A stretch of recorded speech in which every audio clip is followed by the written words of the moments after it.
This program sponsored by Marwadi University, Rajkot, Gujarat. Join Global Campus for a 360-degree education.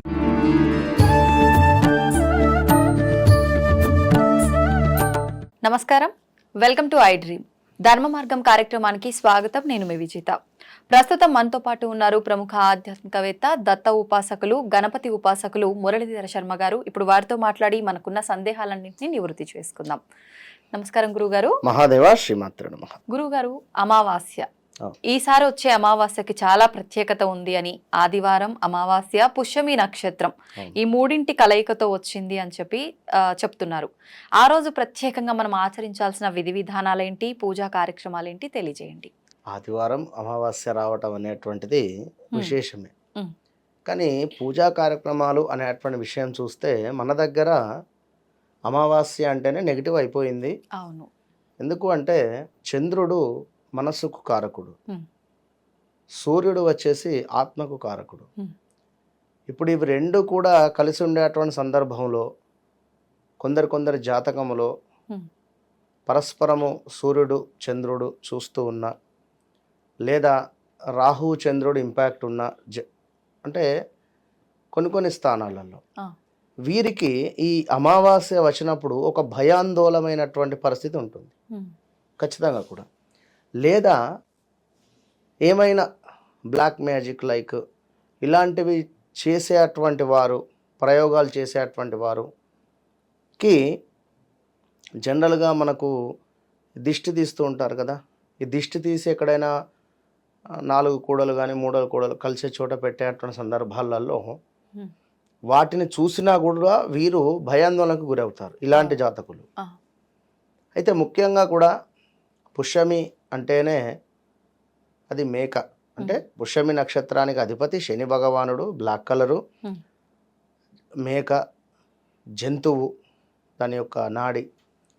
అయితే ఇక్కడ ముఖ్యంగా ఏమిటి అంటే మనకు ఆదివారము సూర్యునికి సంబంధించింది. శని అంటేనే సూర్యుని కొడుకు. ఇక్కడ ఇద్దరికీ కూడా పడదు, పరస్పరము కూడా ఒక యుద్ధ వాతావరణం ఉండేటువంటి పరిస్థితి. మరి అలాంటి ఆదివారము ఈ యొక్క అమావాస్య పుష్యమి నక్షత్రం రావడము కొంత ఇబ్బందికరంగానే ఉంటుంది. అయితే ఇది అందరికీ కాదు, ఇప్పుడు నేను చెప్పినటువంటి జాతకులకు. ఇక్కడ మరి వారు ఎట్లా నిర్ధారణ చేయడము అనేది అంటే జనరల్గా ప్రతి అమావాస్యకు కానీ లేదా సంధ్య వేళల్లో కొంత వారికి భయాందోళన ఉండేటువంటి పరిస్థితి ఉంటుంది. అది అర్థమైపోతుంది. ఏదైనా సడన్గా షాకింగ్ విషయాలు తెలిసిన షివరింగ్ అయిపోతుంది వారికి. కొందరు అంటే గురువుగారు జనరల్గా ఏదైనా షాకింగ్ విషయాలు తెలిస్తే అందరికీ బాడీ షివరింగ్ అవుతుంది కదా అంటారు, కానీ తప్పు. కొందరికి చాలా షివరింగ్ ఉంటుంది. రెండవ విషయం ఏమిటి అంటే ఎక్కువగా కూడా నోస్ రిలేటెడ్ కానీ శ్వాసకు సంబంధించినటువంటి ఇబ్బందులు ఉంటుంది. ఇక మరి ఈ విధమైనటువంటి పరిస్థితులలో మరి ఇట్లా వస్తుంది అనుకుంటే ముందుగా అసలు అమావాస్య అంటేనే పితృదేవతలకు సంబంధించింది. అమావాస్య రోజు ఖచ్చితంగా కూడా పెద్దవారి యొక్క ఫోటోలు ఏవైతే ఉన్నాయో తీసి శుభ్రపరచుకొని వాటికి చక్కగా కూడా బొట్టుతో అలంకరింపజేసుకొని వాటి యొక్క ఫోటోను ఒక మనకు టీపాయ్ లైట్ ఏదైనా ఒక స్టాండ్ దగ్గర పెట్టేసి ఒక దీపారాధన చేసి వారికి ఇష్టమైనటువంటి పదార్థాలు ఏవైతే ఉన్నాయో అవి వారికి వంట రూపకంగా అందించి, పిండి పదార్థాలు కానీ మరి ఏదైనా మరొకటి అందించిన తర్వాత బ్రాహ్మణులకు భోజన దానం అంటే సాహిత్య దానం లైక్ బియ్యము, పప్పు, కూరగాయ, చల్లాచమరు ఇలాంటివి పెద్దవాళ్ళ యొక్క పేర్లు చెప్పుకొని బ్రాహ్మణులకు దానం ఇస్తే మంచి ఫలితం. ఇదొకటి. ఇక రెండవది ఆ యొక్క ఫోటో ముందు కూర్చొని ఎప్పుడైతే మనం ఒక టేబుల్ వేసుకొని టేబుల్ పైన ఒక ఫోటో పెట్టుకొని ఆ ఫోటో ముందు ఒక దీపారాధన చేసి ఆ యొక్క టేబుల్ ముందు దక్షిణం ముఖంగా కూర్చొని తండ్రి లేదా తల్లి లేదా వారి తాతగారు ఇట్లా పేర్లు 3 తరాలు పేర్లు తెలియదు అనుకుంటే యజ్ఞయ్య, యజ్ఞమ్మ అనుకోవాలి. తండ్రి పేరు పలానా, తర్పయామి తర్పయామి తర్పయామి అని చెప్పి నల్ల నువ్వులను అరచేతిలో వేసుకొని ఒక చుక్క నీళ్ళు తర్పణాలు విడిచిపెట్టాలి. ఎంతో తృప్తి చెందుతారు. అలా తర్పణాలు విడిచిపెట్టిన తర్వాత బయటికి వచ్చి గుమ్మం ముందు రెండు చేతులా కూడా ఒకసారి ఇట్లా హాయ్ రూపకంగా చెప్పాలి. ఖచ్చితంగా పితృదేవతలు వచ్చినారు అనేటువంటి భావనతో. అటు పిమ్మట ఇంటి బయట గుమ్మం ముందు కడప ముందు ఒక 2 విస్తరాకులు పెట్టి ఆ యొక్క విస్తరాకుల పైన చక్కగా కూడా రాళ్ళ ఉప్పును పరిచి ఆ రాళ్ళ ఉప్పు పైన నిమ్మ చెక్కలు అంటే ఒక నిమ్మకాయని కట్ చేసి ఒకటి పసుపులో అద్ది మరొకటి కుంకుమలో అద్ది ఇటొక వక్క పెట్టుకోవాలి. దీని వలన పితృదేవతలు ఎంతో తృప్తి చెంది ఎవది మీరు విడిచిపెట్టినటువంటి తర్పణాలు ఈ మీరు పెట్టినటువంటి యొక్క గుమ్మం ముందు ఈ యొక్క రాళ్ళ ఉప్పు వీటితో చాలా మనకు ఏదైతే అనుకున్న పనులు అవ్వటం లేదు అని అనుకుంటామో, ఈ పని అనుకున్న అవ్వటం లేదు, ఆ పని అనుకున్న అవ్వటం లేదు అనుకునేటువంటి వారికి ఈ ఆదివారం అమావాస్య కలిసి వచ్చేటువంటి సందర్భంలో పుష్యమి నక్షత్రం ఉండేటువంటి సందర్భంలో ఈ విధంగా చేయండి. ఓకే. 4వ విషయం ఏమిటి అంటే పేదలకు ఏమి లేని వారికి ఏమైనా సహాయం చేసేటువంటి ప్రయత్నం చేయండి. అది మీరు ఏది ఇచ్చినా కూడా ఉపయోగకరంగా ఉండేది ఇవ్వాలి. డబ్బులు అనేటువంటిది నేను అనను, వస్తువులు లేదా ఏమైనా నెల సరుకులు ఇలాంటిది ఇచ్చేటువంటి ప్రయత్నం చేయండి. ఓకే. దీని వలన అద్భుతమైనటువంటి ఫలితాలు ఉంటాయి. దీపారాధన ఇంటిలో ఇదంతా అయిపోయిన తర్వాత చక్కగా కూడా ప్రదోష కాలంలో ఇంట్లో కూడా దీపారాధన చేసుకోండి దేవతార్చన దగ్గర. ఇక ఇవన్నీ ఒక ఎత్తు.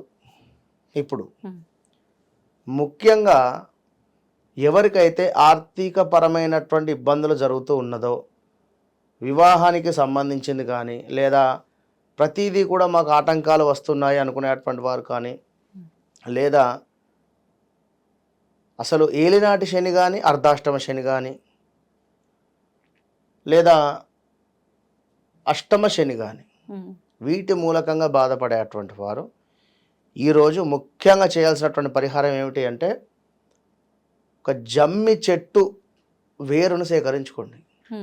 మీరు ఇది చాలా టాప్ సీక్రెట్. ఇది ఇప్పటి వరకు ఎవరు చెప్పి ఉండరు, నాకు తెలిసి ఎక్కడ కూడా రివైల్ కాలేదు. జమ్మి చెట్టు వేరునే సేకరించండి. చెట్టును మొత్తం నాశనం చేయకండి ఇక్కడ, కానీ జమ్మి చెట్టు వేరు లేదా మనకు నర్సరీలలో ఉన్న సేకరించండి. ఒకరోజు ముందే చూడండి. వినరా, ఇప్పుడు 4వ తారీఖు ఉంది, 3వ తారీఖు సాయంకాలం ప్రదోషకాలం 4-5 ప్రాంతంలో లేదా ఇదే ఆదివారం రోజు పొద్దుట 10-10:30 లోపే మీరు ఆ యొక్క జమ్మి చెట్టు వేరును సేకరించాలి. వేరును సేకరించి దాన్ని చక్కగా కూడా పాలతో శుద్ధి చేసి మీరు ముందు జమ్మి చెట్టు వేరును తీసేటప్పుడు అక్కడ పసుపు కుంకుమ వేసి దండం పెట్టుకోండి. స్వామి, ఏదో కావాలని కాదు, నాకు ఉండేటువంటి ఇబ్బందుల మూలకంగా నేను ఈ యొక్క వేరును తీస్తున్నాను, ఎలాంటి తప్పు లేకుండా క్షమించు పరమేశ్వర అని చెప్పి దండం పెట్టుకొని ఆ వేరును తీసుకొని వచ్చి పచ్చి పాలు కాగబెట్టినవి కాదు, పచ్చి పాలు ఆవు పాలతో శుద్ధి చేసి అందులో లేదా 10 నిమిషాలు నానబెట్టండి. అటు పిమ్మట దాన్ని తీసి చక్కగా కూడా గంధము పసుపు కుంకుమ వేసి ధూపం వేయాలి. ధూపం వేసి అది మీ మొలతాడుకు కట్టుకుంటారా లేదా మీ శరీరానికి తాకేటువంటి విధంగా ఆ యొక్క వేరును పెట్టుకోండి. వితిన్ 41 డేస్లో అద్భుతమైనటువంటి 41 కూడా అవసరం లేదు, 11 రోజులలోనే మీకు అద్భుతమైనటువంటి మార్పు కనబడుతుంది ఖచ్చితంగా. కానీ ఒక 108 సార్లు నీలాంజన సమాభాసం రవిపుత్రం యమాగ్రజం ఛాయామార్తాడ సంభూతం తం నమామి శనైచరం సరిపోతుంది మంత్రము. దీంతో ఆ వేరు మీద కొంత మంత్ర ప్రయోగం చేసి ఇదే మంత్రం నీలాంజన ఇట్లా పెట్టుకొని నీలాంజన సమావాసం మెల్లగా చెప్పుకోవాలి. ఆ వేరును పట్టుకొని బిమ్మడు దాన్ని శరీరానికి తాకేటువంటి విధంగా ఎక్కడన్నా పెట్టుకోండి. ఆడవారు కూడా ఎవరైనా పర్సులో అలా పెట్టుకోవచ్చు అంటారా? 100% తాకాలి. తాకితేనే మంచి రిజల్ట్ ఉంటుంది. ఓకే, అసలు ఎక్సలెంట్ రిజల్ట్ ఉంటుంది. విన్నారా, ఏది అవసరం లేదు. చక్కటి పరిహారం తెలియజేశారు గురుగారు. నమస్కారం. మహాదేవ.